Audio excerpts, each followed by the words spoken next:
Boa noite. Começa amanhã o Brasil da URV, Unidade Real de Valor. Começa mais um processo de aprendizado e convivência com mais um plano econômico de combate à inflação. Durante o dia de hoje, os telespectadores da cultura puderam acompanhar o anúncio e os desdobramentos da medida provisória do governo que criou a URV. Acompanharam as reações e opiniões de líderes empresariais e dos trabalhadores. E certamente estão aí em casa fazendo as contas, tentando imaginar como deve ser o salário pela média dos últimos 4 meses. No Roda Viva, que começa agora pela Rede Cultura, nós vamos conversar sobre o novo plano econômico com um representante de um setor específico da economia brasileira. Um setor que apresentou um de seus melhores resultados no ano passado e que começou em 94 com toda a força. No centro da roda, o nosso convidado desta noite é o presidente da Bolsa de Valores de São Paulo, Álvaro Augusto Vidigal. Formado em administração de empresas, 46 anos, Álvaro Augusto Vidigal assumiu a presidência da Bovespa em 1991. É membro do Conselho de Administração da Bolsa de Mercadorias e de Futuro e do Conselho Superior de Economia da Federação das Indústrias de São Paulo e também diretor da Associação Comercial de São Paulo.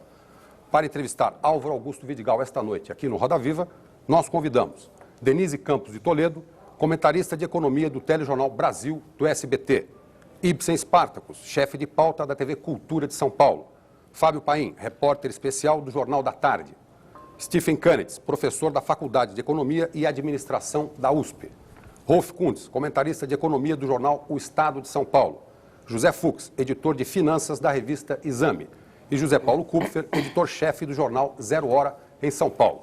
Lembramos que o Roda Viva é transmitido também por outras 26 emissoras em todo o Brasil. Você que está em casa e quiser fazer perguntas por telefone, pode chamar 252-6525. 252-6525. A Shizuka, a Cristina e a Ana estarão anotando suas perguntas.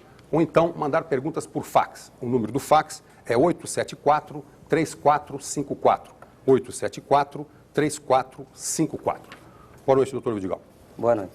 Vamos imaginar, e infelizmente apenas imaginar, que eu tivesse seguido os conselhos aqui do nosso amigo Stephen Canitz e tivesse colocado algumas economias na Bolsa há uns 2 ou 3 anos, no fundo de ações, por exemplo. O senhor diria que hoje, diante das medidas anunciadas pelo governo, eu deveria estar mais tranquilo ou mais inseguro em relação ao meu dinheiro? Eu acho que você pode ficar tranquilo. A Bolsa tem tido um excelente desempenho no longo prazo e eu acho que tem possibilidades ainda de continuar sendo um bom investimento, uma vez que se busca, nesse novo plano econômico, a estabilização da economia. Economia estável significa bolsa mais forte, significa novos investimentos na indústria, no comércio, significa possibilidade de retomada do desenvolvimento. E isso é bastante positivo para os negócios com ações. Do seu ponto de vista jurídico, vamos dizer assim, jurídico como presidente da Bovespa, o senhor faria que avaliação desse plano anunciado pelo ministro? A avaliação não é jurídica, mas a avaliação... Eu digo como pessoa jurídica, ou seja, como pessoa jurídica, sim. Da Bovespa. Eu acredito que o plano é bom. Ele é bom porque ele é simples, ele é fácil de ser entendido, ele é fácil de ser aplicado, ele não embute nenhuma mentira dentro dele, ele tenta trabalhar com o diálogo e com a verdade. Eu acho isso extremamente favorável, acho que os agentes econômicos devem logo utilizar a URV como indexador, e isso tudo deve facilitar o caminho para mais adiante nós passarmos para o real, que seria a nova moeda, que deve ser feita tão logo esse processo esteja mais ou menos acomodado.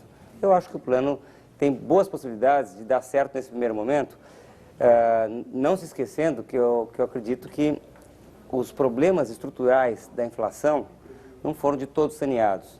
E é preciso... Quais seriam esses problemas, na sua opinião? Olha, eu acho que nós temos que fazer uma reforma fiscal e tributária mais profunda. Não adianta só fazer um fundo social de emergência, que você pode resolver o problema nesse momento, mas você não resolve o problema no longo prazo. No longo prazo você precisa ter uma simplificação tributária, uma vez que é muito complicado o sistema que hoje existe de tributação no Brasil. Nós temos impostos em cascata que oneram até a própria exportação, e eu acho que isso precisa ser solucionado num ambiente de revisão constitucional que nós temos agora a oportunidade de somar a esse plano a possibilidade de consertar o outro lado da economia, que é fazer uma reforma mais ampla e mais definitiva. Alguns políticos tiveram opiniões bastante retraídas, bastante céticas em relação a esse plano.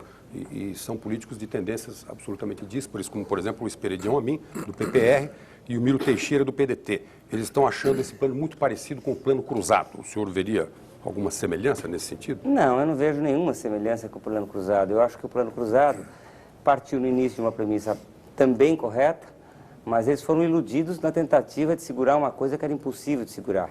Eles deram um ganho muito grande ao salário naquele momento e congelaram os preços. Então eles provocaram a demanda e não seguraram a outra parte. Então não teve possibilidade de sucesso de maneira nenhuma. E fora isso o governo continuou fazendo os gastos em um período pré-eleitoral. Eu acredito que hoje já existe a consciência de que isso não é mais possível, que não adianta criar moeda, criar ilusão. Eu acho que temos mais possibilidades de que esse plano chegue a um termo muito melhor do que chegou o cruzado. É preciso, claro, que o governo não se caia na tentação de, eventualmente, querer partir para fazer campanha eleitoral em cima do plano. Ele poderia gastar um dinheiro que ele provavelmente não tem. Ele tem que cumprir um orçamento que se pressupõe equilibrado. Vai ser aprovado o orçamento agora, no mês que vem. Eu acredito que esse orçamento tem que ser equilibrado, porque se não for, não vai adiantar de nada a adoção desse plano.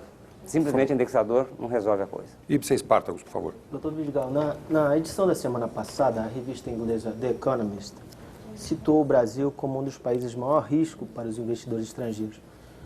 Aplicar dinheiro no Brasil, para a revista, só é menos perigoso do que no Iraque, na Rússia, e tão perigoso quanto na Nigéria. O senhor acha que essa situação tende a ser modificada? Olha, primeiro eu não acho que o economista tenha exatamente a verdade absoluta. Eu tenho visto outras publicações, Morgan Stanley e outras grandes corretoras americanas, indicando o Brasil como uma boa alternativa de investimento. Eu acho que, evidentemente, existe ainda um risco num país de inflação nos níveis do nosso. Evidentemente, é um risco ainda você ter um problema cambial. Mas nós temos uma estrutura econômica muito mais sólida que muitos países da América Latina, muitos países do Midwest lá. Então, nós temos muita possibilidade de realmente ter um mercado forte sem tanto problema como o The Economist está dizendo. Eu não acho que a economia brasileira, vivendo como vive, respeitando as regras internacionais de convivência, respeitando os contratos, tenha tanto risco assim. Um país com reservas bastante grandes, folgadamente nessas reservas, cumprindo seus compromissos internacionais, eu não vejo por que colocar o Brasil como alto risco. Tem o risco da inflação, é um risco grande e isso está sendo atacado. Não está resolvido, mas está sendo atacado. Eu acho que o Brasil, dentro da América Latina, eu diria que é o melhor país para fazer investimentos nesse momento. Mas tem uma diferença entre um país em que o investimento tem boas condições e um país em que o investimento pode ser uma atitude segura. No caso da Economist, cita a insegurança e a própria fragilidade do sistema econômico e coloca em dúvida até a possibilidade do plano dar certo. Aliás, eu acrescentaria aqui também o risco político, que nós vamos ter uma eleição para presidente onde há duas possibilidades bem diferentes em termos de um investidor internacional. Como é que você vê o risco político, por exemplo? Eu acho que o risco político existe, mas ele não é, ele é mensurável. Quer dizer, não vejo o maior problema deste risco político ser considerado um risco absoluto. As eleições estão aí, mas quem quer que vença as eleições deverá respeitar a situação democrática que o país vive hoje. A situação é definitiva, vai ter um Congresso eleito, o Congresso vai respeitar as regras, vai colocar as situações e eu não vejo por que mudar exatamente dessa rota que vem sendo traçada nos últimos anos. O Brasil saiu de um período de reserva de mercado, passou para uma economia aberta, globalizada, e se inseriu nessa comunidade, extinguiu todas as reservas de mercado, baixou as tarifas de importação e ainda assim é um país competitivo. Hoje o Brasil é o terceiro maior exportador como reservas. O Brasil produziu o ano passado, na balança de comercial, mais de 15 bilhões de dólares de superávit. É o terceiro superávit mundial. Eu acho que isso mostra a potencialidade da nossa economia.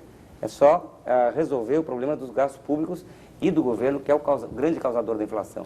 Eu acho que, sem dúvida nenhuma, tem muitas condições do país ir adiante com eleição, com quem quer que seja eleito. Agora, quanto à eleição, Álvaro, em 89, no período pré-eleitoral, o mercado financeiro viveu um tumulto muito grande. o dólar explodiu, o ágio foi a quase 200%, havia uma desconfiança enorme dos investidores em relação a onde aplicar o dinheiro para escapar de problemas que no futuro acabaram acontecendo. Você acha que agora, nesse período pré-eleitoral, deve se repetir o que aconteceu em 89? Não, da maneira como aconteceu naquela época, de maneira nenhuma. Primeiro, nós temos um dólar real. Então, naquele momento, se havia a verdade é que o dólar comercial não estava acompanhando a realidade da inflação naquele momento. Então, nós tínhamos um dólar defasado. Era visivelmente defasado e o Brasil não tinha reservas. Ele não tinha como controlar a especulação em cima de moeda estrangeira. Com o volume de reservas que o Brasil tem hoje, da ordem de 38 bilhões de dólares, não tem como alguém querer especular contra a moeda, porque o governo vai derrubar e vai fazer com que aquele que especular em moeda quebre a cara. Não tem o menor motivo para isso. Denise, Então, por favor. Independente do problema de administração, do plano, das dificuldades que o governo vai ter, existe um risco específico para o mercado acionário, é que em algum momento o governo imponha restrições à entrada de capital externo. E nós sabemos que um dos motivos da Bolsa ter subido tanto no ano passado e no começo deste ano foi justamente a entrada de capital externo. Você conta com essa possibilidade? Olha, esse é um risco que eu gostaria que nós não tivéssemos que correr.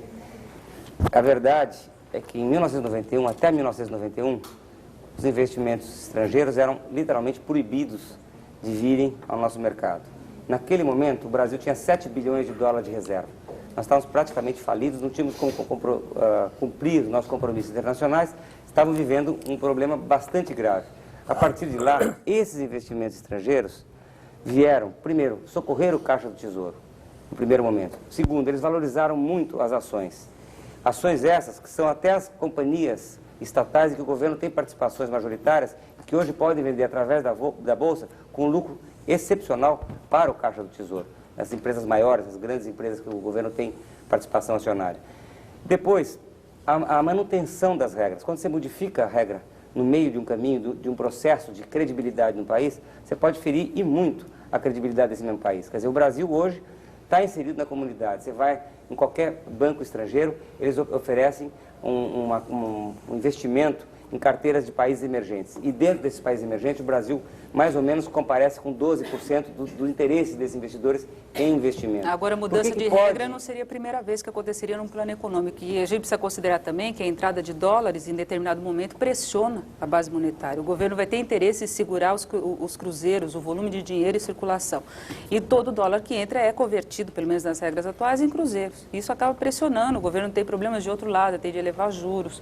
É uma realidade nesse momento, e eu não posso desconhecer que realmente esse dinheiro pressiona a emissão de moeda e faz com que o governo tenha dificuldade de administrar essa situação. Mas eu acho que o governo tem a obrigação de continuar dando um bom tratamento aos investimentos estrangeiros, ao capital internacional. Esse capital é disputadíssimo pelo mundo afora. Todos os países fazem o possível e o impossível para atrair esses capitais. Não vamos nós, porque num determinado momento estamos com uma condição folgada de caixa, expulsar esse capital, que depois, no momento que nós tivermos que atraí-lo de novo, vai ser muito difícil de conquistá-lo. Eu acho que, só para terminar, eu acho que nós devemos administrar de como fazer a transição, no momento em que criar o real, como administrar a taxa de câmbio. Eu acho que o governo tem a obrigação, no momento que tiver uma moeda constante e firme, ter a coragem de mudar o modelo cambial. Esse modelo cambial que o Brasil vive hoje é um modelo cambial feito para momentos de escassez de divisas. E hoje nós temos abundância de divisas. O certo seria a liberação constante da taxa de câmbio, primeiro, permitindo que os exportadores pudessem ter conta em dólar. Depois, os fundos pudessem ter uma parte daquele dinheiro que vem, também aplicações em moeda estrangeira. Permitir que investidores brasileiros pudessem também fazer investimento em ações de outros países. Ou seja, internacionalizar de vez a economia brasileira. Mas não isso tem só motivo. quando o plano der certo, né? Porque antes existe até o problema agora de a ORV estar atrelada ao dólar. Então, se você libera e ela tem oscilações maiores, ela acaba pressionando a inflação. Olha, a taxa de câmbio continua administrada pelo Banco Central, então o governo determina qual é a ORV, qual é a taxa do dólar, que provavelmente vão andar atreladas uma à outra, que parece que seria esse o objetivo. Se o capital estrangeiro, por algum motivo, saísse da Bolsa hoje, É uma hipótese que eu queria que você... O que queria acontecer? Como é que se 40% do volume de circulação está em mãos do capital vamos estrangeiro? analisar aqui Dá como é para que é. sair esse capital? Não, olha, a Consegue porta sair? de Não, entrada, é a porta uma de entrada hipótese demorou teórica. quase 3 anos para esse capital chegar aonde chegou. O estoque desse capital hoje aqui dentro, nas bolsas, são 13 bilhões de dólares, aproximadamente. A porta de saída não é de ser de um dia para o outro. Se o mercado continua aberto, se muitos quiserem sair ao mesmo tempo, porque tem algum motivo para desconfiar daquilo que está sendo realizado no Brasil e querem sair, provavelmente as cotações vão cair muito. Porém, se caírem muitos, as cotações, outros virão e arbitrarão esse preço. Alguém vai detectar um bom momento e uma boa oportunidade de investimento novamente. Então, essa é a vantagem. Outros nacionais. Outros internacionais, principalmente, que conhecem mais mercados de ações ao redor do mundo e vêm aqui investir porque os preços tornam-se atrativos novamente, mais atrativos do que são hoje ainda. Eu acho que isso só aumenta o potencial de investidores, aumenta muito o número de Quer dizer que investidores você têm está acesso a esse dizendo que mercado. sem capital estrangeiro, a nossa bolsa já não é nem possível se imaginar como que ela funcionaria. Ela já está a tal ponto integrada que isso já não faz parte nem do raciocínio para a gente tentar De entender a fato, esse investimento é fundamental, foi fundamental, continua sendo fundamental. Eles respondem hoje quase 20% do movimento das bolsas. Eu diria até que no movimento de compra, que eles são mais compradores do que vendedores, dá mais do que 20% de todas as compras que são realizadas cada dia na bolsa. E eles não são especuladores, como muita gente fala. Ao contrário, eles são investidores, investidores de longo prazo. Muitos deles estão investindo hoje em papéis de segunda linha, já de terceira linha, até de quarta linha, e entesourando isso. Está tudo guardadinho, não vende, guarda lá, vai comprando, acreditando na possibilidade do país sair da crise em que está e para esperar o dia que o Brasil for bem melhor do que é hoje. Esse capital tem feito muito bem para o nosso mercado e hoje, veja bem, em 1991, nós tínhamos um valor das empresas todas cotadas na Bolsa da ordem de 15 bilhões de dólares. Hoje, está acima de 130 bilhões de dólares. Eu diria que houve um aumento de quase 8 vezes em 2 anos e meio. E eles continuam investindo porque continuam acreditando. Eles não estão querendo receber hoje essa valorização. Eles continuam acreditando e investindo no Mas longo no prazo. ano eleitoral, esse risco mencionado pelo Zé Paulo não se torna muito maior? Olha, torna-se. Dependendo da proposição dos candidatos, isso pode ser modificado. Qualquer pesquisa eleitoral que eleve pontos de algum candidato que possa dar um discurso totalmente negativista Lula, em né? relação a isso aí. O Lula. Olha, não vou dizer o Lula, mas a verdade é que 10 entre 10 investidores estrangeiros que vêm conversar com a gente perguntam sobre o Lula. E a gente responde, o Lula não é Responde o quê? Responde exatamente Primeiro, o o seguinte. que eles perguntam? Eles perguntam E o Lula? se o Lula é um grande risco para o mercado de capitais brasileiro. O que vai acontecer se o Lula ganhar? E a resposta é a seguinte. A resposta é a seguinte. Olha, evidentemente, o Lula tem um discurso menos liberal do que outros candidatos certamente terão. Só que o Lula está preso a um Congresso e ao regime democrático. Ele vai ter que governar dentro desse regime democrático. E isso deve fazer com que ele não consiga colocar em prática todo o programa do Partido dos Trabalhadores. Eu acredito que ele vai ter que lutar, se ele vier a ser eleito, em aquilo que ele disse e não aquilo que o partido dele disse, que nem sempre é a mesma coisa. Então, eu acho que vai ser por aí que a coisa vai caminhar. Evidentemente, um processo de privatização sofre, porque ele não anda na mesma velocidade do que seria se esperar num governo mais liberal. Nós estamos esperando que realmente o programa de privatizações deslanche numa velocidade maior do que tem se deslanchado até nesse Uma último coisa, ano. desse dinheiro todo que tem entrado para a Bolsa, de todo esse dinheiro que tem entrado para o mercado de capitais, qual é a parcela que efetivamente chega até a esfera da produção? E qual é a parcela que fica simplesmente girando no mercado secundário?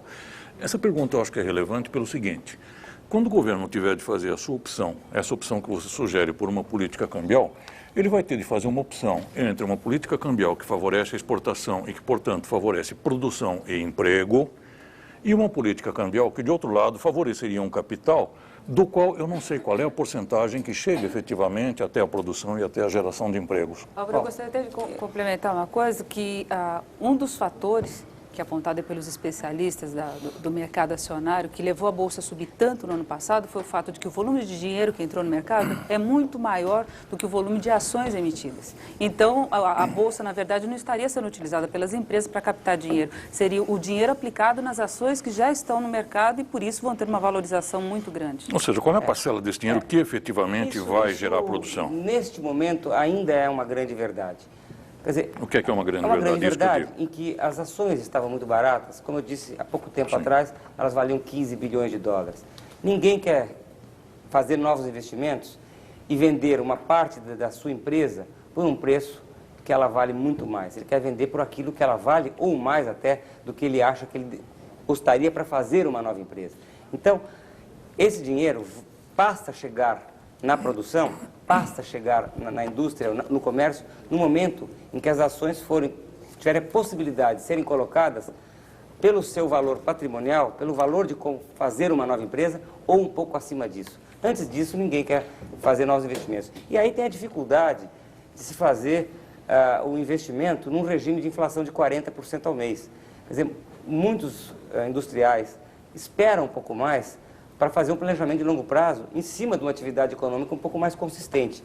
Você tem hoje ainda muita gordura a ser queimada pelas empresas. As empresas se ajustaram as suas produções, queimaram suas gorduras e tinham uma capacidade ociosa na faixa de 35%, 40%. Hoje essa capacidade ociosa ainda está próximo de 15% ou até 20%.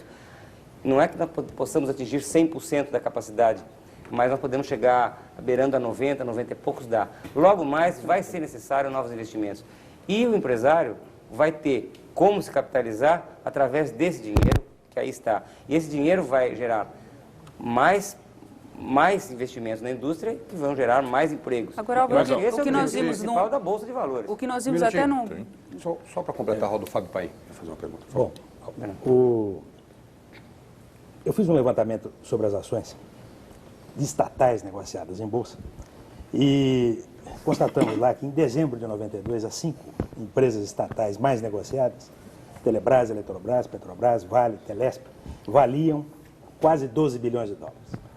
E agora em janeiro de 94 valiam 49 bilhões de dólares. Bom, ou seja, foi exatamente através do ingresso de recursos estrangeiros que o governo poderia obter uma apreciação muito melhor pelas ações que, em tese, ele pretenderia privatizar, de empresas que ele pretenderia privatizar.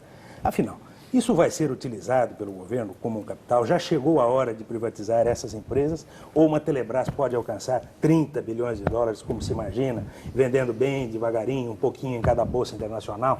Como é que você vê essa questão? Porque aquela questão anterior, da pesquisa do IAU, publicada pelo Economist, que nos coloca entre o terceiro maior risco do mundo, parece surpreendente. Seriam aqueles que aumentaram o nosso mercado de 45 para 130, 140 bilhões de dólares um bando de loucos? Ou simplesmente são investidores de altíssimo risco? É até chocante essa contradição entre o risco político e o que está ocorrendo com a nossa Bolsa. Foi a segunda Bolsa que mais valorizou de dezembro de 92 para cá, entre os mercados grandes. É verdade. Você veja, essa possibilidade fez com que essas ações se valorizassem uma enormidade. O governo hoje tem condições de vender por mais do dobro do que vendia. Você falou de 12 para 49, você mesmo disse. Você vê o potencial de ganho que o governo teve através desse recurso de fora. Não foram só os investidores internos que fizeram isso, foi essencialmente os investidores de fora que entraram com realmente 5 bilhões e 700 milhões de dólares no mercado de ações no ano passado, que fizeram essa valorização dessas ações. Agora, eu sou favorável totalmente ao programa de privatização e que essas empresas sejam possíveis de serem colocadas num programa de privatização. Hoje não é possível porque tem barreiras constitucionais que impedem que empresas de telecomunicações e empresas de petróleo venham a ser privatizadas ou mesmo quebrado o monopólio dessas empresas. Não vejo o menor sentido de não quebrar o monopólio no primeiro momento e depois avaliar se devia ser privatizado ou não. Você veja na Argentina, a YPF acabou sendo privatizada, houve um grande ganho de eficiência e houve uma redução substancial dos custos de administração da empresa. Agora, Álvaro, há uma diferença grande entre a privatização da YPF Argentina e a privatização que se faz no Brasil, né? A privatização argentina foi colocada no mercado internacional, pulverizada, essa coisa toda. No Brasil, você transfere o controle do Estado para meia dúzia de empresários que praticamente se revezam no controle das empresas privatizadas. Por que não há uma cobrança, uma defesa da Bolsa de um programa de privatização que realmente pulverize, como é na França, como foi na Inglaterra, que pulverize as ações realmente entre os pequenos acionistas, que democratize o controle do capital? Por que no Brasil, quer dizer, você está transferindo patrimônio público para um grupo de empresas privadas, muitas vezes que já controlam um patrimônio extremamente elevado e, na verdade, só as sobras, que não são quase nada, que ficam para as pessoas físicas, né? Eu acho que esse é um processo que vai amadurecendo. As primeiras privatizações foi um processo novo e que precisava arranjar realmente controladores específicos e precisavam fazer grandes joint ventures entre diversos grupos para possibilitar o arremate em leilão dessas companhias que foram privatizadas. Foi o início do processo, nós tínhamos um estoque muito grande de títulos de dívida brasileira não pagas, não liquidadas perante a sociedade, e essas moedas foram utilizadas. Grandes bancos e grandes grupos detinham esses créditos contra o governo. Então precisavam ser neutralizados. Acho que já foram. Eu sou favorável totalmente à democratização do capital, senão não tem sentido, tá certo? Mas em quase todo esse processo foram oferecidas ações aos trabalhadores. E pergunto aos trabalhadores se eles não estão satisfeitos hoje com essas empresas que foram com privatizadas. certeza. O problema é que também tem um grande número de investidores que não é nem trabalhador e nem detinha papel podre da dívida pública, que também estaria interessado em comprar esses papéis dessas empresas. O caso da CSN, por exemplo, é gritante. 4 ou 5 grupos compraram a empresa por um valor que em menos de um ano se multiplicou por 4 vezes na Bolsa de Valores. E, no entanto, ninguém pôde se beneficiar desse processo. Não pôde, não.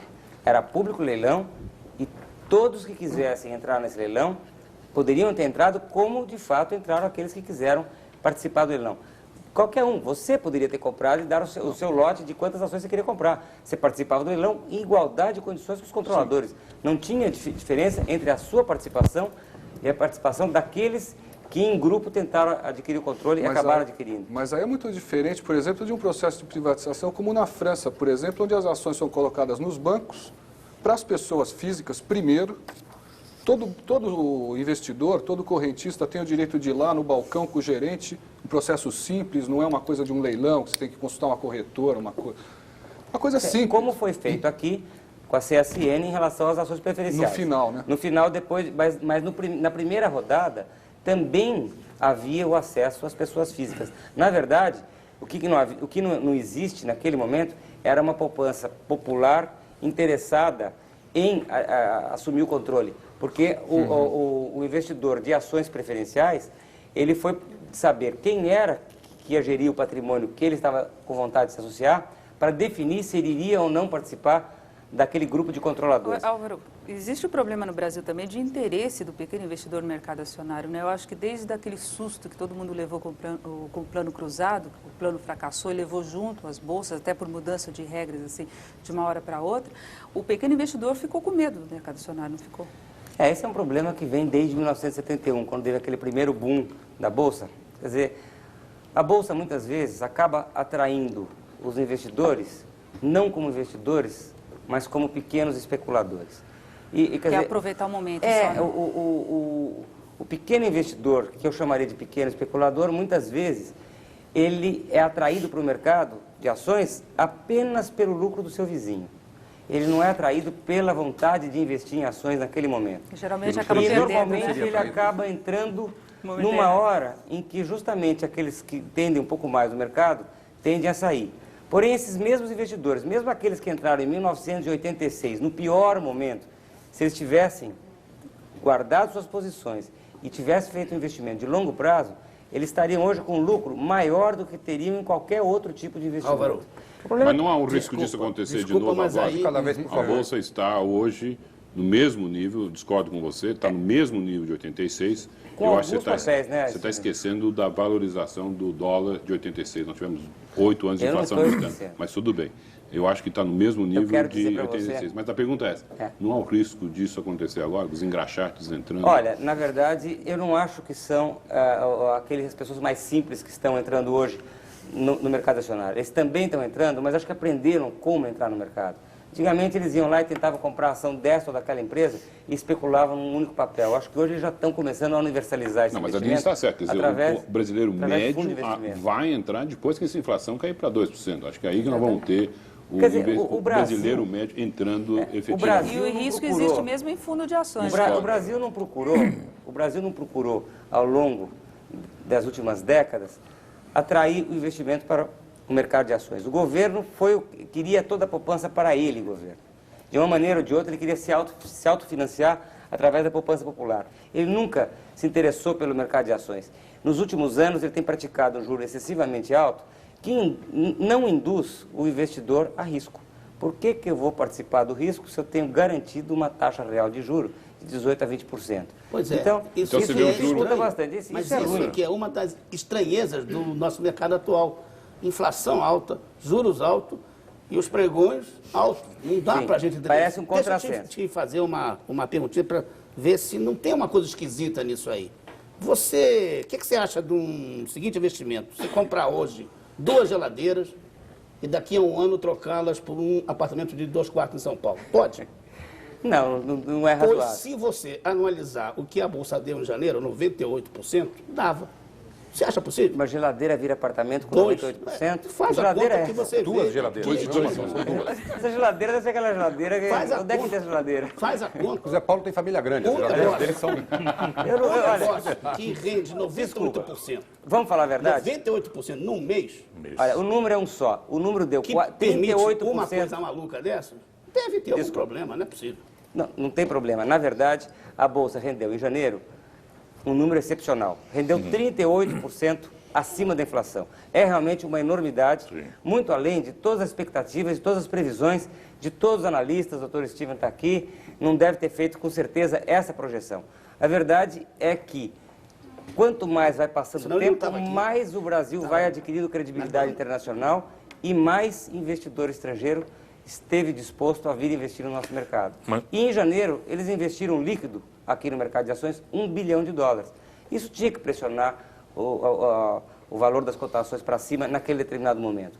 Por quê? Porque o preço das ações no Brasil, vis-à-vis o preço das ações na Argentina, no México, na Tailândia, no Hong Kong, onde quer que seja, ainda é muito barato. Nós Apesar temos da geladeira limites. virar apartamento, lá a geladeira estaria valendo hoje uma cobertura. Então, Por que nós não temos limite de alta, limite de baixa, nós não temos a figura do regulador? Por que a gente não tem essas na coisas? verdade, qualquer transação obedece determinados parâmetros na Bolsa. A Bolsa interrompe a negociação se de um minuto para outro houver uma valorização ou desvalorização expressiva. Nesse momento, a Bolsa coloca em leilão aquele preço daquelas ações ofertadas naquele momento para que o melhor preço de compra encontre o melhor preço de venda. Isso é feito diariamente, seguidamente, toda vez que existe uma oscilação mais brusca. Então a Bolsa não é que ela não interrompe, ela interrompe, coloca em leilão e dá sequência. Mas esse o nosso limite- país é um país inflacionário e nós temos que admitir que nós temos um mercado um pouco mais volátil, ou mais volátil, não vamos falar nenhum tipo de mentira, do que o mercado americano. Não é tão mais volátil do que a da Argentina, nem tão mais volátil do que o do México, mas é volátil. Como qualquer bolsa de país emergente é volátil. Agora, nós temos os parâmetros. Saiu fora do parâmetro, para tudo e coloca em leilão. Mas esse parâmetro não está As muito regras são elástico? claras para todos. Esse parâmetro não está muito elástico? Tem oscilação de 13, 14. Mas qual é o problema? Se o lote for significativo, se tiver um lote que sai fora da média, você vai ter um leilão que pode ser instantâneo. Se o lote for maior, pode ser de 15 minutos, de 1 hora ou até de 24 horas. O leilão obedece rigorosamente a parâmetros de negociação. E é colocado. Está lá para todo mundo ver. Dá tempo de você falar com os seus clientes e orientá-lo. Está havendo um leilão, se for um lote significativo, você pode vir a participar desse leilão. Mas não é estranho, um dia antes do fechamento das opções, acho que uma semana atrás, um grande fundo de pensão vende um lote excessivo e realmente derruba a Bolsa um dia antes das opções. Vocês investigaram isso? Isso realmente foi legítimo? Olha, no fundo, a gente sempre pede para que se investigue em todas as operações que são que deixam algum tipo de marca. Qualquer operação que deixa rastro, de uma maneira ou de outra, ela deve ser investigada e a Bolsa investiga isso, que é importante para nós se detectarmos algum tipo de tentativa de distorção de preço, que a gente vai em cima e venha fazer as punições que são absolutamente imprescindíveis e necessárias. Nós não podemos admitir de nenhuma espécie, nenhuma hipótese, qualquer tipo de tentativa de manipulação de preço de ações. Agora, quando você tem um ambiente político, num determinado momento, que pode ser caracterizado naquele momento como adverso, na expectativa do lançamento de um plano econômico, em que em algum momento alguma coisa foi colocada que poderia modificar o andamento dos negócios, alguém que tem uma posição muito grande de ações no exterior fala, venda porque eu quero sair deste negócio neste momento. Isso, infelizmente, acaba provocando uma baixa. Só que o grande prejudicado não foi a Bolsa como um todo ou os outros investidores. Eu diria que o grande prejudicado foi o próprio investidor que acabou vendendo suas ações, porque logo em seguida não se confirmou o tal fato e antes mesmo do exercício das opções ter sido terminado, a valorização da Bolsa já foi bastante significativa na segunda-feira. Recuperou uma boa parte da perda ocorrida na sexta-feira. Eu acho que a Bolsa tem obrigação sim de verificar, verifica sim toda a distorção, todos esses processos são verificados, estão sendo verificados, o que não quer dizer a priori que tenha irregularidade. Mas se não tiver, há conflitos de interesse quando você administra a carteira de terceiros e você também pode, numa outra sala, atuar por conta própria? Como é que existe a chamada muralha chinesa? Desculpa, aí tem sim. Tem a representação política da Bolsa, que eu faço a representação política da Bolsa. Eu não me envolvo com esse tipo de coisa. Eu posso solicitar a autorregulação das bolsas. O corpo diretivo da Bolsa é que vai fazer esse tipo de averiguação. Nós não temos acesso, nós conselheiros e o presidente do conselho não tem o menor acesso a esse tipo de informação. Quem comprou e quem vendeu. A gente só tem os grandes números como posição de custódia global, não por investimento e nem por carteira de ações de cada coisa. Não é o seu conflito de interesse. Estou falando de uma corretora que administra o fundo de pensão de fora e também atua por conta própria na sua carteira própria. Desculpa, eu acredito que uma corretora é autorizada a operar em conta própria. Ela é obrigada a respeitar determinadas regras de atuação. Ela tem prioridades para a execução das ordens, mediante carimbo das ordens no momento que ela vai ser executada. Tudo isso está muito claro, muito específico, tem uma regra definida de como operacionalizar cada ordem a ser levada ao pregão.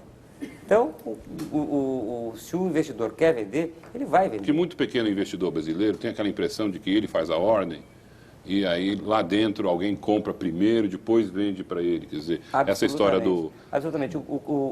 Qualquer minúsculo investidor que tiver tem uma ordem, ele tem uma prioridade sobre qualquer profissional de mercado. Isso está, quando uma ordem é preenchida antes da execução desta ordem no pregão, essa ordem é escrito lá. Profissional de mercado ou não profissional de mercado. Se for profissional de mercado, vai para trás da fila, negocia primeiro, se for o caso de comprar, a do cliente, e negocia primeiro também, se for no caso de vender, a do cliente. O cliente sempre tem preferência sobre o profissional de mercado.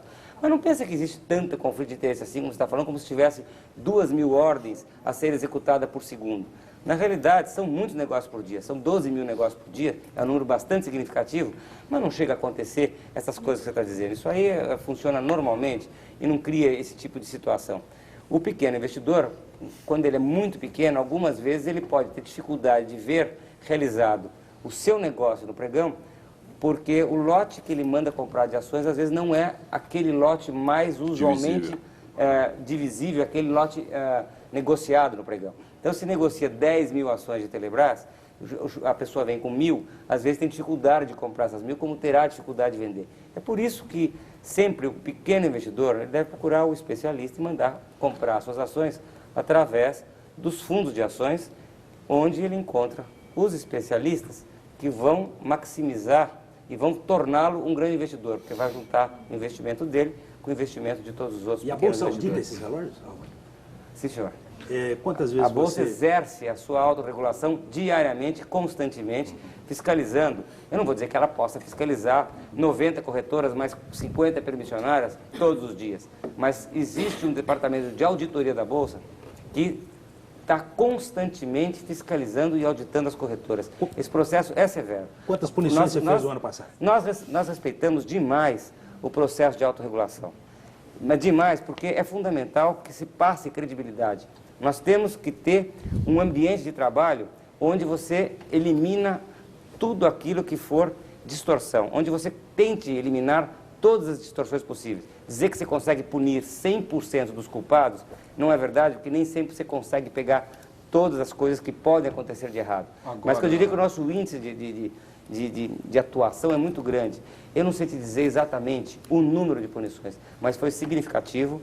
Muitos operadores foram punidos por estarem tentando operar fora das regras de prudência que tem que se operar, fora dos padrões que se é Que tipo de recomendado. irregularidades mais comuns são cometidas na Bolsa? Olha, não tem assim uma mais comum. Vamos dizer, um operador de pregão pode tentar comprar uma ação aqui, vender logo ali, operar por conta própria, tentando não respeitar uma prioridade de uma ordem do cliente.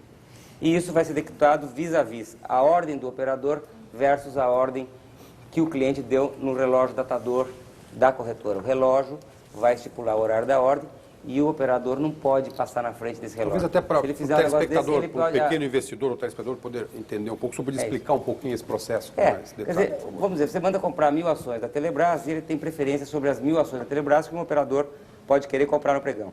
Então, se o operador tentar passar na frente, a gente vai puni-lo porque ele não tinha o direito de comprar aquela ação se aquele momento fosse melhor para comprar do que o momento seguinte. Ele tem que respeitar a prioridade. Isso tem olheiro na Bolsa, tem gente acompanhando, tem gente que percebe alguém que está querendo fazer algum movimento. Os próprios colegas de trabalho tentam detectar essa situação e evitar esse ambiente, porque é muito necessário que haja confiança no recinto de negociações e que eu, como operador, consiga ou deseje fechar aquele negócio com o primeiro que tiver a melhor oferta. Eu não quero escolher com quem eu vou fechar, eu quero escolher com aquele que me ofereceu a melhor venda naquele momento. E eu não quero distinguir se ele é um bom ou mau operador. Eu tenho que exigir que ele seja um bom operador, porque senão é muito ruim para mim operar contra uma corretora que tem um operador ruim. Agora, então, o próprio mercado se autofiscaliza e eles não pensam, não. Se alguém é prejudicado, eles vão lá, chamam o superintendente-geral da Bolsa e denunciam e a gente imediatamente abre um inquérito e vai apurar e vai às punições. Agora, para o Denise, por pequeno favor. investidor também não é? Porque a gente sabe que o pequeno investidor ele tem sérias restrições para entrar no mercado. Se ele for com um volume pequeno de dinheiro e tentar comprar ação diretamente, sem ser através de fundo de ação, vai ser muito difícil ele conhecer. Só se ele já trabalhar normalmente com a corretora. Olha, precisa definir Porque primeiro é o muito que é difícil. pequeno investidor, tá certo? Pequeno e mesmo médio investidor. Olha, o pequeno investidor, realmente, ele tem dificuldade porque não é que ele não vai receber o melhor tratamento, é que ele pode não ter a mesma oportunidade de que um grande investidor tem de, no pregão, achar aquele lote de ações que interessa para ele comprar, pelo melhor preço. Um lote maior de ações pode ser comprado por um preço talvez menor do que um lote fracionário de ações, um lote que não é o lote usual. Ele acaba pagando mais e acaba vendendo por menos no dia que vender. Por que não ir para um fundo de ações cujo fundo vai comprar um lote padrão para ele, um lote grande, e ele vai ficar com um pedacinho desse lote pelo menor preço possível? Esse é o caminho dele e ele vai entrar através de quem conhece o mercado e vai entrar através de um profissional do mercado que conhece definitivamente esse mercado. Doutor Diogo, eu queria voltar um pouquinho ao plano econômico, porque é a preocupação da maioria dos telespectadores, alguns pequenos investidores que depois nós vamos abordar também. Eles estão preocupados, eu gostaria da sua opinião, em relação à aplicação da ORV, quer dizer, a aplicação da ORV da média dos últimos 4 meses para os salários e nada para os preços, ou seja, os supermercados andaram aumentando os preços muito nas últimas semanas. Então, eu gostaria de saber a sua opinião sobre isso, é a preocupação do Carlos Roberto de Almeida, aqui de São Paulo, José Ricardo Kern, Cristina Terra, também de São Paulo, Mário Jorge, Fernando Marçom, de Santo André, Antônio Neto Crispim, de Fortaleza, no Ceará, e Sebastião da Silva, aqui de São Paulo. Ou seja, o senhor acha que foi uma medida justa, uma medida correta? Olha, eu acho que é justo. Você tentar segurar uma coisa que não tem condições de ser segurada exatamente, que é a conversão dos preços, porque é quase impossível você fazer um congelamento ou um tabelamento que venha a ser respeitado. Eu acho que no primeiro momento pode ter tido alguma tentativa de recuperação de margem de lucro por parte de empresas e por parte de supermercados. Agora, se o salário foi administrado com uma média, evidentemente o mercado não vai sancionar esses aumentos.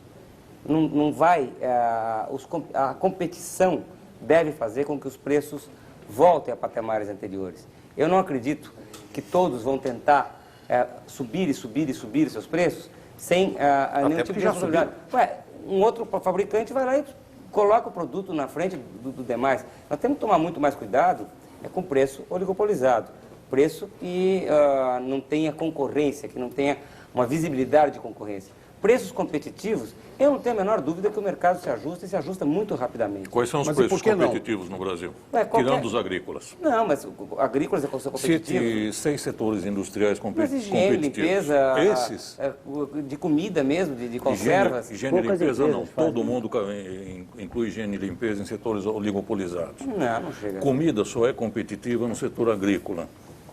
Não é de maneira nenhuma. E você tem ainda um instrumento fortíssimo, que são as reservas internacionais, que estão aí para serem colocadas, se necessário, para uso e para anular esses efeitos. E tem muita reserva e tem possibilidades de, num prazo relativamente curto, de 3 a 4 meses, no máximo, você trazer esses produtos e jogar no mercado. Mas as coisas são tão simples, doutor Vidigal, por que não são tão simples? Por que não colocar os salários pelo pico também, por exemplo, pelo ORV? Porque, olha, não é questão de se colocar salário pelo pico ou preço pelo pico. O preço que foi, alguém que reajustou o preço ao natural já está pelo no pico, provavelmente não vai ser sancionado pela economia e volta para trás logo mais. Não tem possibilidade desse preço continuar subindo indefinidamente, porque o mercado não tem capacidade de compra para esses preços, já que o salário está administrado.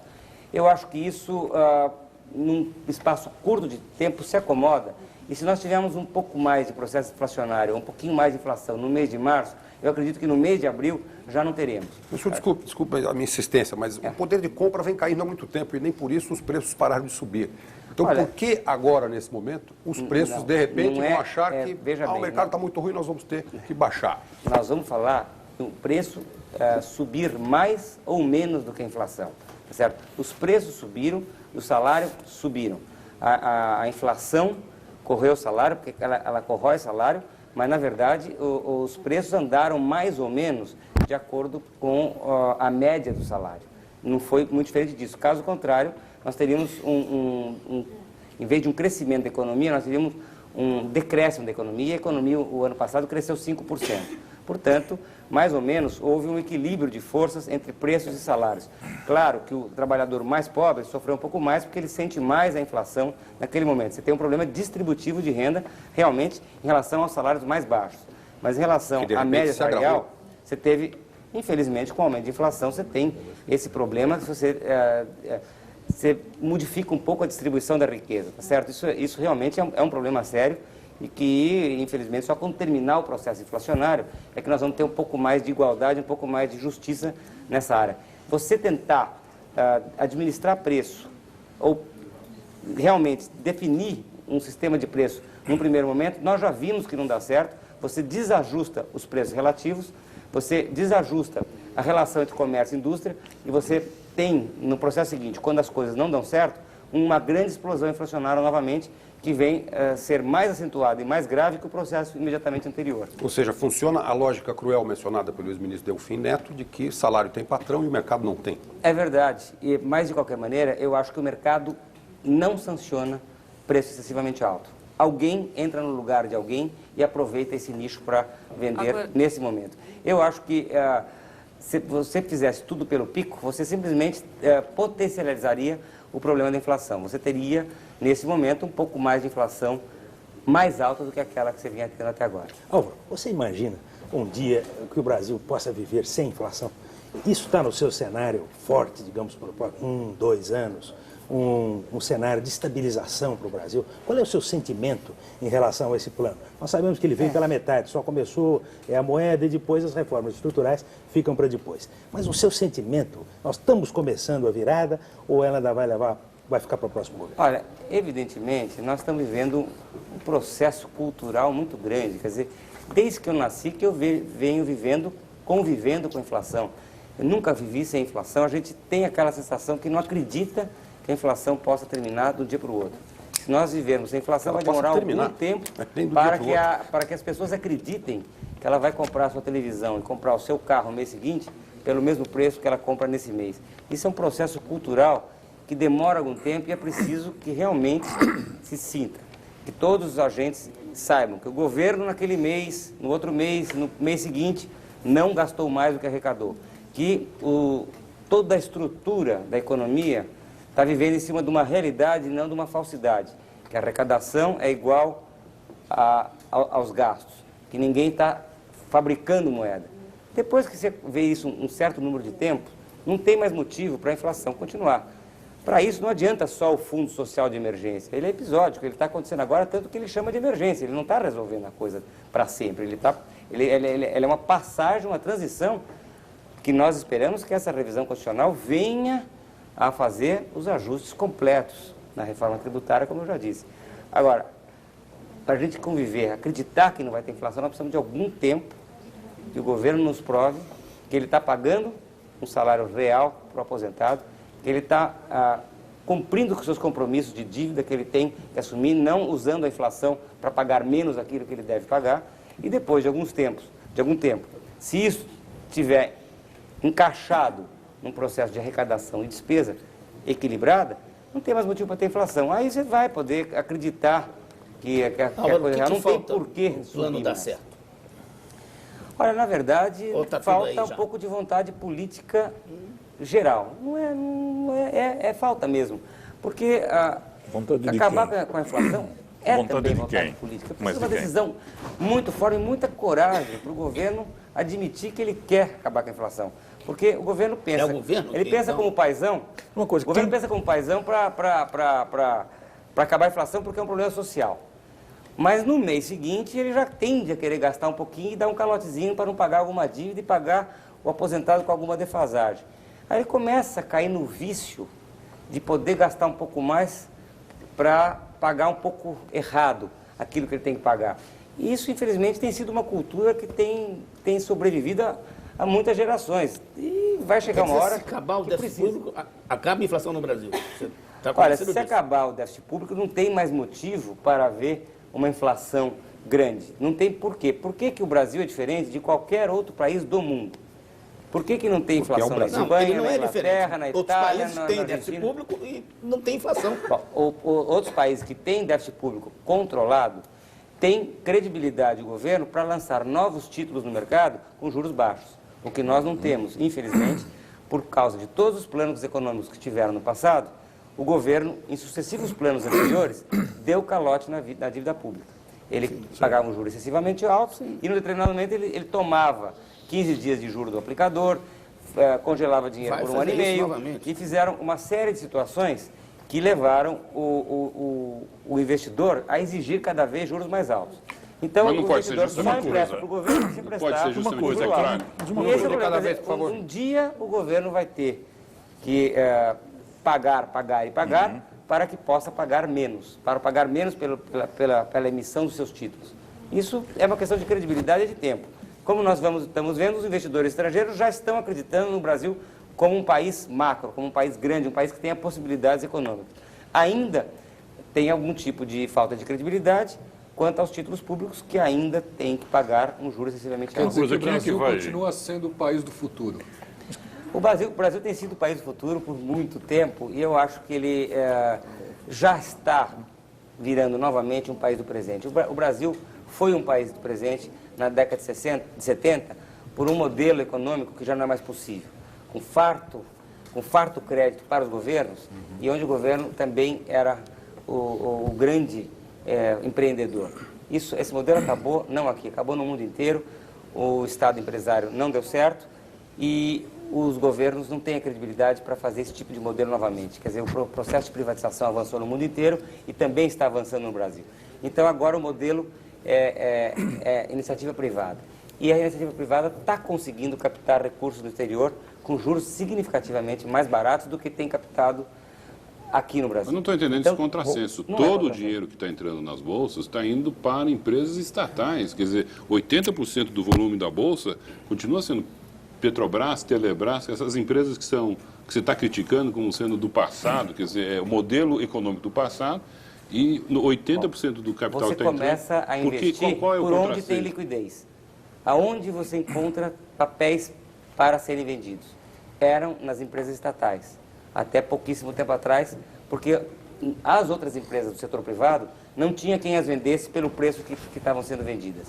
E como existe muito mais oferta de títulos dessas empresas estatais, foram elas as primeiras a se apresentar ao mercado.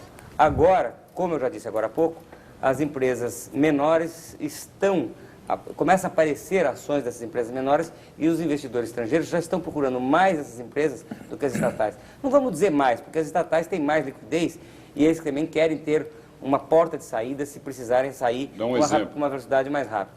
Eu não vou dar exemplo de nenhuma empresa, porque eu não estou aqui para fazer propaganda de uma empresa ou de outra, que não ficaria bem, você não acha? Vai subir muito amanhã. Por favor, Rolfo Cunha. Fala. Escuta, a respeito dessa questão, se o problema é de credibilidade, quem é que vai decidir o momento em que o governo terá suficiente credibilidade para que a sua dívida possa ser rolada a taxas mais baixas? Serão os credores do governo, isto é, exatamente aqueles que ganham dinheiro com os altos juros que o governo paga hoje, que decidirão que, a partir deste momento, eles aceitarão juros menores? Quando é que isso vai acontecer e quem é que vai tomar essa decisão? Olha, você quer saber? O mercado, em determinado momento, ele é obrigado a aceitar juros menores, mesmo porque ele não vai ter alternativa de investir. Então não é um problema de credibilidade. Não, é também.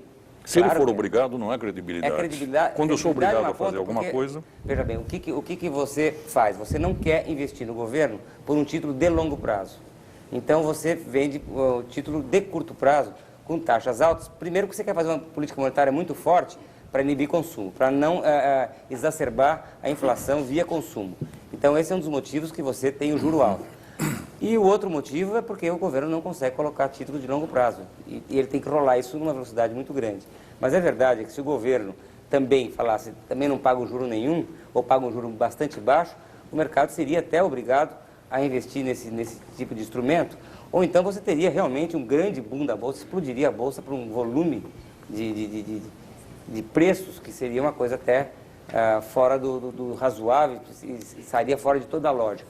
Ou os empresários deixariam de investir a sua sobra de caixa no mercado financeiro e passariam a fazer especulação em estoques, o que é um grande risco que você já viu no passado. O que acontece? Você tem sonegação de produtos e tem aumento de preço na outra ponta, penalizando ainda mais o consumidor cujo salário continua atrelado. Ipsen Sparta, Sim, por favor. Desculpe, o Ipsen Sparta. Por favor. A estabilização da economia não faria com que o mercado de capitais ficasse ainda mais concentrado nos papéis dessas estatais? Quer dizer, a estabilização pressupõe a privatização. Esse não seria um risco também a concentração ainda maior desses papéis? Eu vejo o mercado se desconcentrando paulatinamente. Nós tínhamos uma concentração tremenda em Telebrás no ano passado, chegou a 53% da Bolsa, hoje está em torno de 30%. Falo Telebrás apenas para dizer aquela que tem maior participação no índice Bovespa. Mas também a possibilidade dela ser privatizada foi reduzida de lá para cá. Mas não é só por isso. Evidentemente, a expectativa de privatização de uma empresa de telecomunicações agita muito o mercado dos investidores que tendem a achar que esse papel privatizado tem muito mais potencialidades do que na mão do governo. Mas eu vejo que qualquer nova privatização, você tem que ver que no passado não foram induzidos os investidores estrangeiros a participarem do processo de privatização. Havia um desconto nos títulos da dívida externa que não deixavam os investidores estrangeiros em igualdade dos investidores nacionais no processo de privatização. Eles eram prejudicados no processo de privatização. Então, eles foram alijados. Segundo, que até pouquíssimo tempo atrás, os investidores estrangeiros também só poderiam comprar das empresas privatizadas até 40% do capital voltante. Isso já foi eliminado e eu tenho a impressão que essa parte também da penalização em relação aos títulos utilizados para a privatização deve ser eliminado logo, porque as moedas podres estão terminando. Então, eu acho que vai haver a necessidade desse capital também no processo de privatização. E eu vejo que eu já disse, esses investidores estrangeiros já estão procurando ações de segunda linha. Só que isso transborda, eles começam naquelas que têm mais oferta, porque tinha mais produto para ser comprado. Quando esse produto já se torna um pouco menos atrativo, eles vão procurar outros produtos que estão um pouco mais baratos, ainda que tenham em menor quantidade, que são as ações de segunda linha. Eles já estão entrando, elas também já estão se apreciando, já estão se valorizando. Isso está ocorrendo e eles já estão investindo também nas ações de segunda linha. Isso é um processo que começa por aquelas que têm mais oferta e termina naquelas que têm menos oferta. José Fux, por favor. Álvaro, eu queria falar um pouquinho dos fundos de ações. Quer dizer, apesar de eles serem, você ter dito que eles são o meio de um pequeno investidor entrar no mercado acionário, o que se vê, na verdade, é que o patrimônio deles, a maior parte do patrimônio deles é oriunda dos antigos 157, né? A entrada de dinheiro novo nos fundos de ações, mesmo com essa alta, com toda essa valorização, é muito pequena. Não está faltando um pouco de marketing para vender o produto ação para o pequeno investidor? Olha, eu até acho que está. Eu acho que está sim. Eu acho que, primeiro, eu não acho que eles sejam só oriundos do 157. O 157 existia quando a máxima, o 157 era aquele fundo que as pessoas físicas podiam descontar imposto de renda para investimento em ações no passado. Quando esses fundos deixaram de ser uma coisa, quando deixou de entrar novos recursos, eles tenderiam a desaparecer. Nesse momento, vários deles foram incorporados a um fundo de ações maior. Quer dizer, ele não é um que virou o outro. O pequeno se incorporou ao grande. O 157 acabou sendo absorvido pelo fundo de ações. O investimento em fundo de ações, ele cresceu, mas ele não cresceu na mesma proporção do que cresceram os investimentos estrangeiros no Brasil. Não foi na mesma proporção. Realmente, quem empurrou o mercado de ações para cima, quem deu vida maior ao mercado de ações, foram os investidores estrangeiros. Eles foram muito mais importantes para a valorização das bolsas do que os próprios fundos de investimento. Agora, faltou marketing. Talvez um pouco de cultura também aqui. Você veja, os grandes bancos muitas vezes não divulgam esse produto. Eles não orientam os seus gerentes para vender esse tipo de produto, porque é um produto de risco. Eles têm medo que possa acontecer de novo aquilo que aconteceu no passado, de que alguém entra no mercado de ações e, num determinado momento, acaba sofrendo um grande prejuízo e culpando o gerente pelo insucesso. A verdade é que ninguém vende o produto como ele tem que ser vendido. Vender um produto de longo prazo, um produto que vai fazer com que você, investidor, seja sócio do empresário e participar do projeto daquele empresário, no projeto de engrandecimento daquele empresário, levar aquela empresa adiante, ser parceiro dela por um período bastante longo. E uma venda institucional do produto ação, nos meios de comunicação? É tentar popularizar o mercado de capitais. Nós tivemos no passado o Codimec, que fazia esse tipo de serviço. Nós já estamos achando que devemos voltar a esse mercado para analisar esse tipo de situação, porque é importante que institucionalmente nós valorizemos o produto ação como um produto de investimento de longo prazo, não como um produto de especulação. Doutor Vidigal, pode completar, por favor. Não como um produto de especulação, quer dizer, a Bolsa serve para o investidor como investimento e não como especulação. Especulação só para aqueles que conhecem o mercado e que são necessários para fazer a fluidez do mercado. Bom, falamos em pequenos investidores, eu tenho 3 perguntas aqui de pequenos investidores. Fábio Morales, de Pelotas, no Rio Grande do Sul, ele pergunta ao senhor qual o valor médio para um pequeno investidor poder aplicar. Gerson Torres, de Guarulhos, pergunta: tenho 34 mil ações da Telebrás, posso vender direto na Bolsa? E o Valdemir Martins dos Santos, aqui de São Paulo, vai mais longe. Ele diz que solicitou as ações da Telesp e já tem o cartela em mãos para negociar com o banco. Agora, com esse novo plano do governo, eu gostaria de saber se compensa eu esperar um pouco mais ou será melhor negociar logo. Bom, primeiro, não tem valor mínimo. Como eu disse, aplicar em fundo de ação é a melhor hipótese para aqueles que têm um valor pequeno. Esse valor é exatamente o mesmo valor que ele botaria numa cadeira de poupança. Não tem diferença. Para um fundo de ações, ele absorve esse valor como se fosse uma grande quantidade de dinheiro. Ele não tem diferenciação entre o pequeno valor e o grande valor. Todos os valores são similares, têm a mesma representatividade para esse fundo de ações vir ao mercado. Quanto ao investidor que tem ações da Telebrás, ele pode, perfeitamente, com essas cautelas, ele pode vir a uma corretora ou a um banco e pedir para que essa corretora vá ao pregão e venda essas ações. É um processo absolutamente normal. Ele vai a uma corretora, faz o cadastro, é um cadastro que ele preenche lá os seus dados, todos os dados, e dá uma ordem de venda.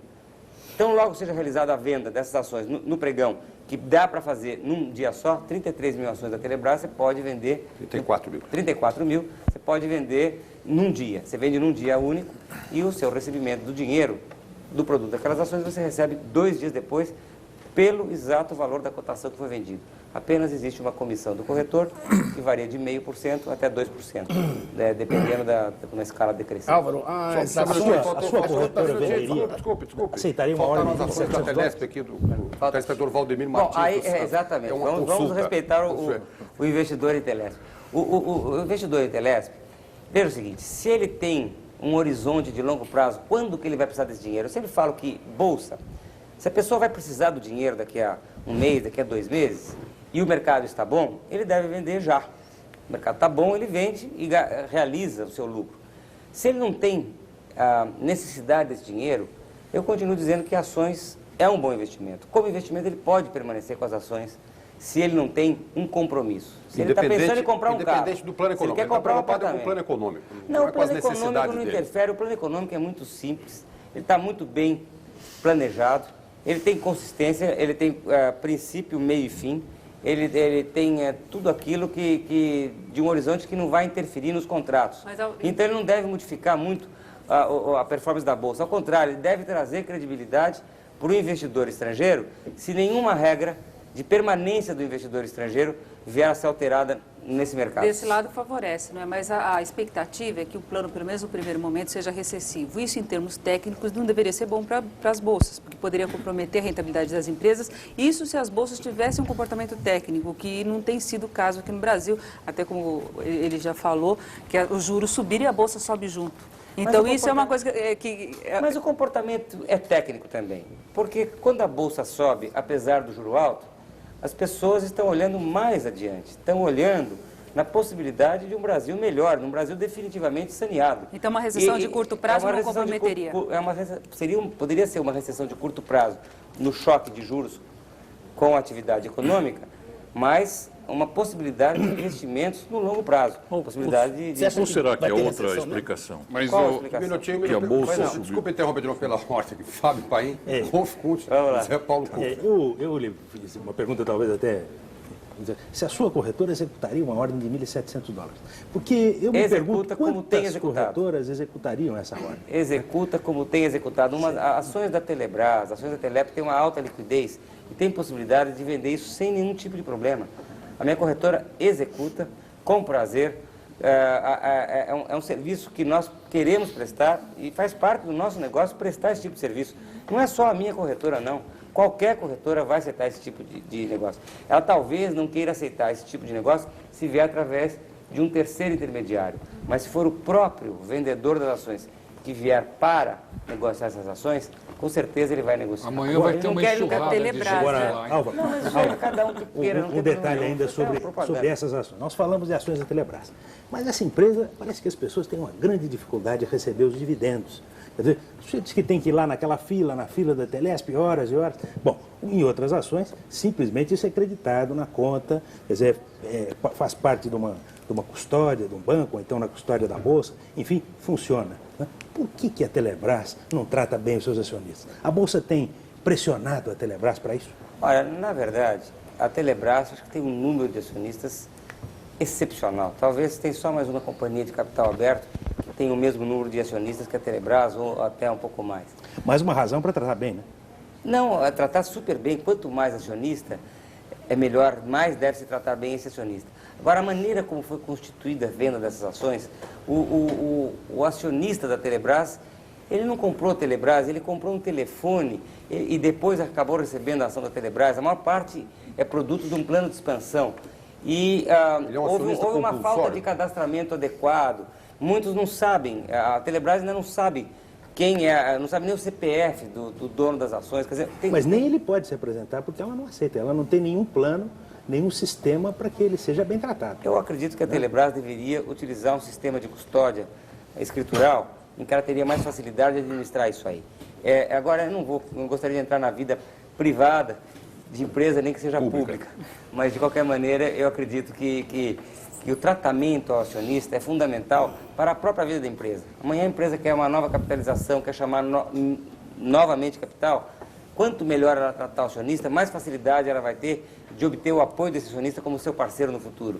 Eu acho que isso já está acontecendo com uma série de empresas e é verdade que também tem que chegar a isso numa empresa estatal. Porque às vezes a empresa estatal muda a direção e nem sempre tem uma continuidade do processo de atender os seus clientes e os seus fornecedores e assim de maneira geral.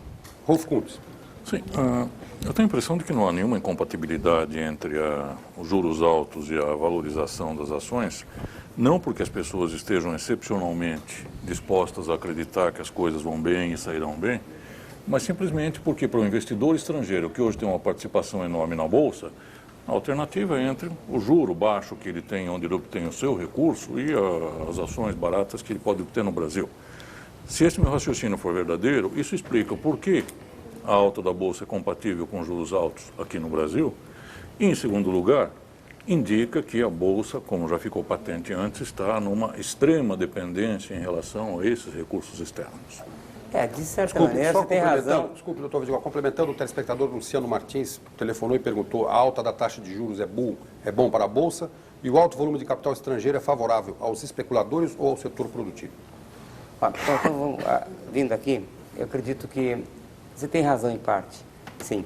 Quer dizer, o nível de juro internacional na faixa de 3,25% é uma comparação em que eles acreditam que aqui ele tem uma possibilidade de retorno maior do que esses 3,25%. Mas isso não ocorre somente com o Brasil.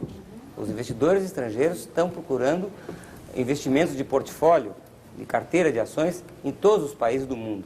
Isso é um fenômeno mundial. A valorização das bolsas está ocorrendo no mundo inteiro, não está ocorrendo só no Brasil. Está ocorrendo mais no Brasil, porque as ações aqui estão mais baratas do que estão em outros países. O nosso mercado de capitais, ou melhor, o nosso desenvolvimento econômico, o nosso ajuste econômico, está mais atrasado do que o ajuste econômico de parceiros nossos de outros países emergentes. Então, eles foram para outros e hoje estão vindo também ao Brasil, aproveitar a potencialidade de valorização. Então, é muito mais por aí que o investimento acaba vindo para cá neste momento.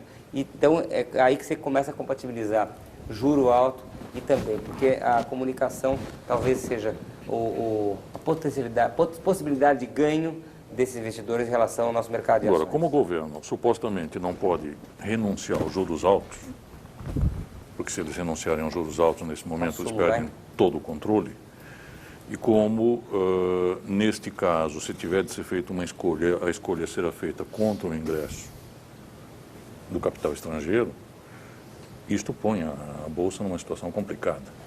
Olha, eu diria que a credibilidade continua sendo um aspecto fundamental.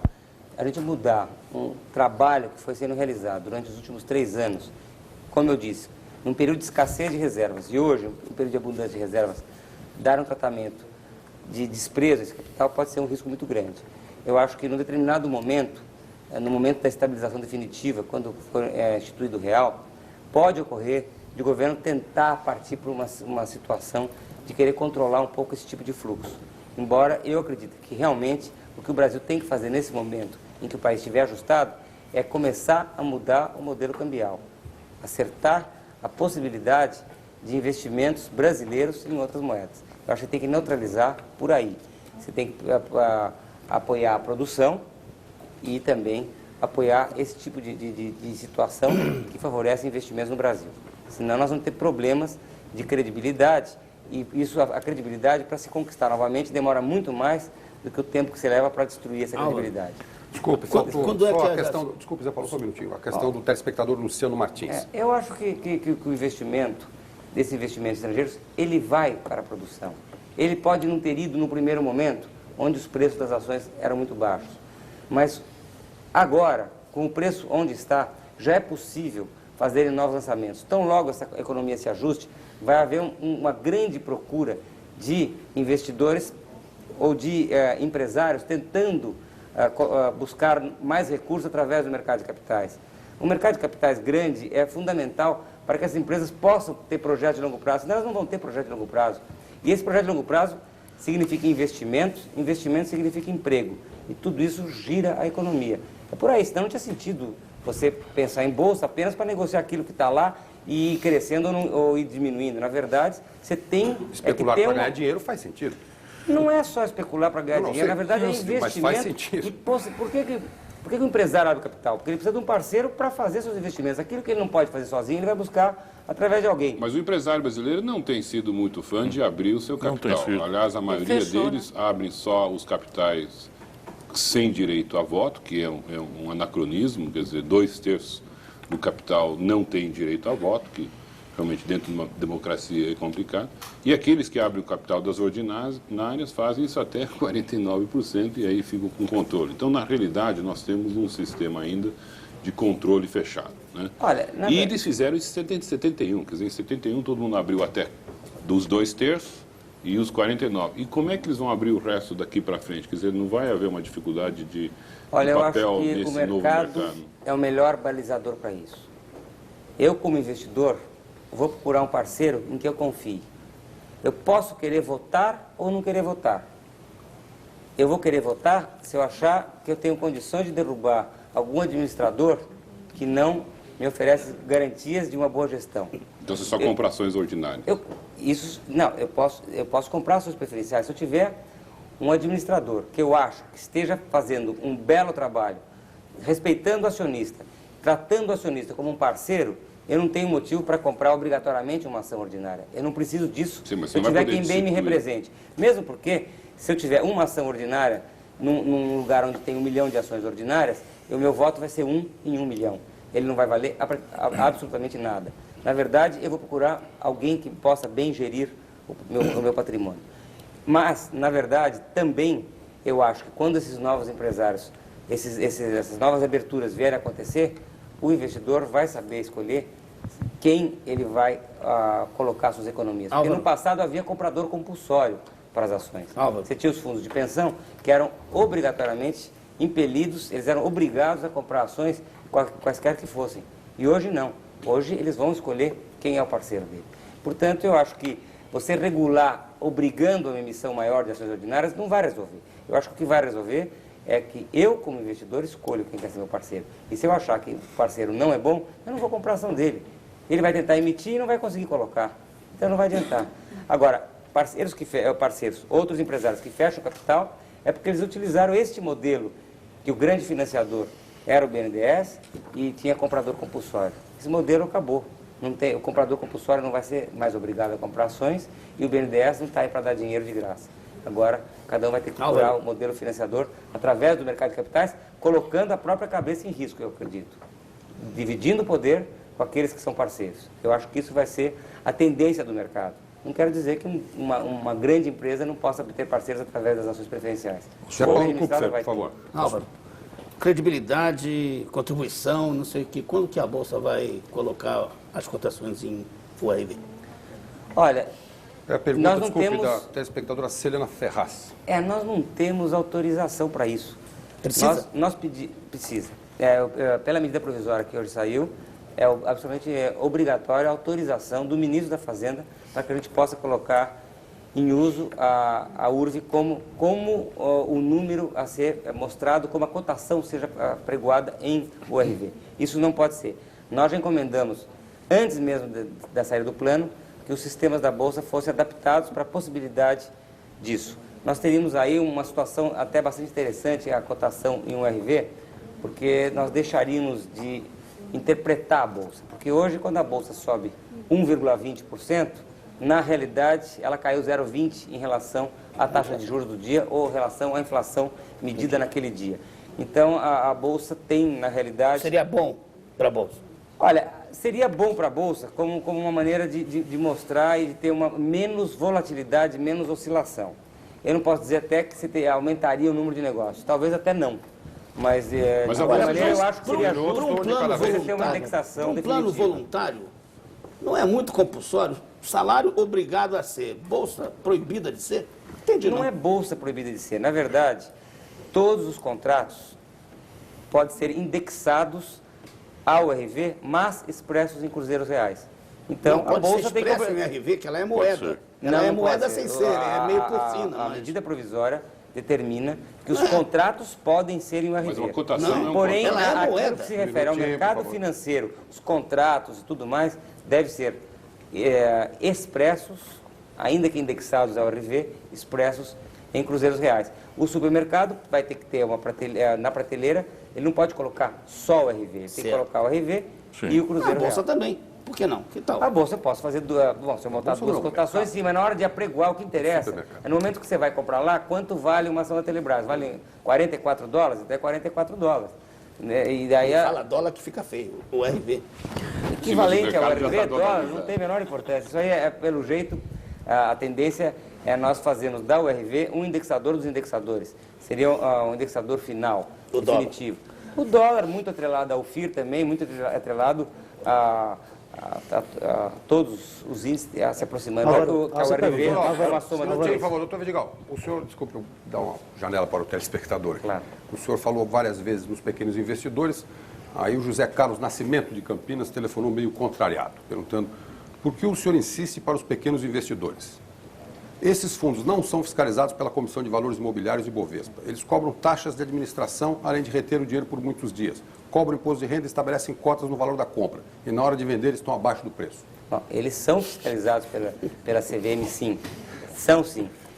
As operações que eles realizam no pregão também são fiscalizadas pela Bolsa. A administração do fundo, lá no fundo, não é administrado pela Bolsa, exatamente porque quem tem o poder de fiscalização é a CVM. A taxa de administração é uma taxa bastante baixa, que eu não vejo que crie nenhum tipo de embaraço ou que modifique o perfil do investimento. Eu acho que não prejudica o investimento. Eu acho que ele só tem vantagem. E o prazo de resgate é definido em lei, é estabelecido. E o imposto de renda é uma obrigação legal que o fundo tem que recolher. Então, simplesmente, está tudo facilitado, está tudo resolvido. Eu não acho que cria nenhum tipo de embaraço. Agora, se esse investidor quiser vir comprar no mercado de ações, o pequeno investidor, pode também, não cria nenhum tipo de problema. É que ele tem que administrar a maneira de entrar e a maneira de sair. É muito difícil para ele comprar a ação que ele quer comprar pelo menor preço e vender pelo melhor preço. Porque pode, como eu já disse, não existir aquele número de ações exatamente igual àquele que ele quer comprar, ter à venda naquele momento. A Bolsa negocia em lotes definidos, lotes múltiplos de 100, múltiplos de 1000, dependendo do preço da ação, do valor intrínseco de cada ação.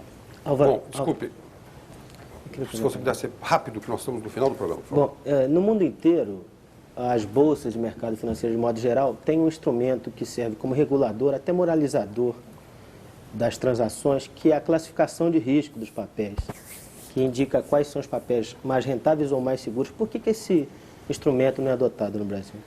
Bom, nós estamos até incentivando as empresas de rating, isso é chamado rating. Nós estamos incentivando as empresas para que venham ao mercado e comecem a desenvolver esse produto. Alguma se interessou, não? Tem sim. Nós temos já empresas de rating contactando empresas para fazer avaliação de risco. Realmente, isso está faltando no Brasil, esse tipo de situação, que vai permitir que as empresas possam vir captar dinheiro num valor mais barato. Quanto melhor o rating, em termos de captação em ações, não modifica tanto. Você conforme quanto melhor o rating, mais alto você deve conseguir colocar suas ações no mercado. E quando for uma captação de bônus, de debêntures, ele vai ter uma taxa de juros menor, quanto melhor for a classificação do rating. Isso nós estamos desenvolvendo, estamos incentivando, estamos apoiando as empresas que vierem a trabalhar nesse setor e que tenham realmente credibilidade e suporte técnico para desenvolver esse produto. Doutor Vidigal, para encerrar, duas perguntas de telespectadores preocupados, vamos dizer assim, com a Bovespa como instituição e a sua relação com o país. O Marcelo Conte, aqui de São Paulo, pergunta o que pensa a diretoria da Bolsa de Valores sobre a pobreza no Brasil. Se a Bovespa, de alguma forma, participa de alguma campanha, tipo a campanha do Betinho. O Eduardo Pola, também de São Paulo, pergunta: a Bovespa participou de alguma maneira da campanha pela cidadania contra a fome do sociólogo Betinho? Se sim, de que modo? Se não, por quê? Olha, a Bovespa se preocupa muito com a pobreza. Afinal de contas, lá é onde é possível que a riqueza do país, através da Bovespa, a riqueza do país possa crescer. quando você arranja parceiros, quando você arranja novos sócios, quando você arranja mais possibilidades de investimento através das bolsas. Quanto às campanhas da fome, a Bolsa ajuda, não só a campanha da fome, ela ajuda diversas instituições. Quando a Bolsa tem possibilidade de ter sobra de caixa, ela tem utilizado instituições de caridade, tem realmente participado, ajudando o pequeno trabalhador, ajudando a menor carente. Tem diversos programas em que a Bolsa participa com interesse, porque nós achamos que é absolutamente fundamental que a sociedade toda se integre, que tenha a possibilidade de que todos se insiram na economia, que não fique só uma parte da população no mercado e um grande número de brasileiros fora da nossa economia. Bom. Isso é fundamental, que nós tenhamos uma economia mais forte. A Bolsa faz o seu papel, ela participa sim e participa intensamente disso. Nós agradecemos então a presença esta noite aqui no Roda Viva do presidente da Bolsa de Valores de São Paulo, Álvaro Augusto Vidigal. Agradecemos também aos telespectadores e o Roda Viva fica por aqui, voltando na próxima segunda-feira, às 9 horas da noite. Muito obrigado, uma boa noite e uma boa semana a todos.